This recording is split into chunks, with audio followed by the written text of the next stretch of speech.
Rich, I heard you worked a week on handicapping the jockey foot race that's going to be held here Saturday to benefit the Permanently Disabled Jockeys Fund. What went into this thing for you? Well, John, it was actually quite a bit more than a week. As soon as I heard we were holding this event again after almost a 20-year hiatus, I actually started putting some of the riders under surveillance. I was, actually kind of sneaking around behind trash cans, hedges at night, seeing how they were eating, their sleeping habits, making sure they were doing the right things. And then I really amped it up when we got here to Saratoga, kind of see who was getting to bed early enough and who was taking this race serious. See, there's no paper handicapping here. It's all like the physical stuff. You got to really get out there and see them work and see them in their own environment. Yeah, and I saw a couple of impressive workouts the last week. Some of these guys are taking this very serious. A couple of works in the dark right here at Saratoga, the full mile and a 60, or the 110-yard distance, I should say. Now, I heard that Sean Bridgman worked Javier Castellano 4 furlongs the other day. He's amongst your favorites. He's not the morning line favorite, but Castellano. And I heard Bridgman was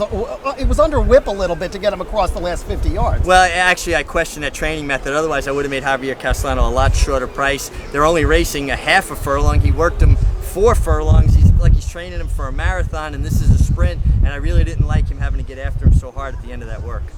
Johnny Velasquez, the Hall of Famer, second by this much 20 years ago. Tremendous back class there. What's left in that guy?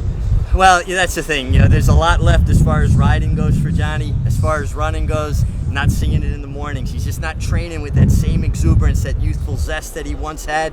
He ran Filberto Leone to a nose, but that was a long time ago. Now, I'm not saying it's not in there, but from what I see in the training, I think he's seen better days. A lot of ice, right? A lot of ice on that guy. Yeah, absolutely. But, he's saving all that energy, obviously, for his riding in the afternoon. So no knock on his riding. But when it comes to running, I think you better leave it to the horses. You know what's interesting here? When you look at this race, and the fans are going to be able to bet, it's not really bet, but they can make a $5 donation and pick their favorite rider here. And if they win, they're going to win a Saratoga cap and an entrance into a VIP contest for a full day at the races here on the track, on the New York Racing Association. But what I think is interesting, when you're handicapping this, when they do the post parade, if these guys are wearing front wraps, they're not really front wraps, they're just wraps because they only have 2 legs, right? Well, that's it. And also, I think they'd be better off racing barefoot. So when you look at the shoe board, if the shoes are off, racing barefoot in the dirt with these guys could be an edge. And don't forget, we got a filly running against colts. Now this filly, she's stepping up. She's pretty talented. She's stepping up against the boys, but she could be hurt from Taylor Rice, absolutely. I know. I don't think she knows what she's getting into. The laughter, the derision coming out of the fans up down the stretch is going to be a lot. Well, you know what? One thing I was thinking about too, these boys ride pretty rough, so she's going to have to be on her toes. And I think the Ortiz boys are a strong entry. One's got speed, the other's a closer. They're going to complement each other's styles. And Manuel Franco, he's one of the ones who's been working in the dark. Brilliant. There's the sleeper right there. By the way, 11:30 to 12:30 outside the jocks rooms or the Silks porch.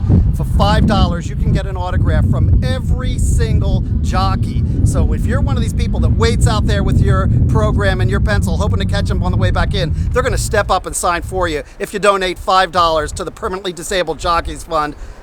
Here's the handicapper. He's giving out Manny Franco on the lowdown. Maybe get a couple 2 to 3 to 1 on that. Yeah. Because the heavy money might come in off your pick. That might ruin the odds. Well, it's okay. I think, it's a good cause. People come out, enjoy the day, enjoy the jockeys racing. We're going to leave the horses back in the barn, and it's all for a very, very good cause. And a post time for that, I think, is a scheduled 2:30. Don't miss it. Race 5A in your program.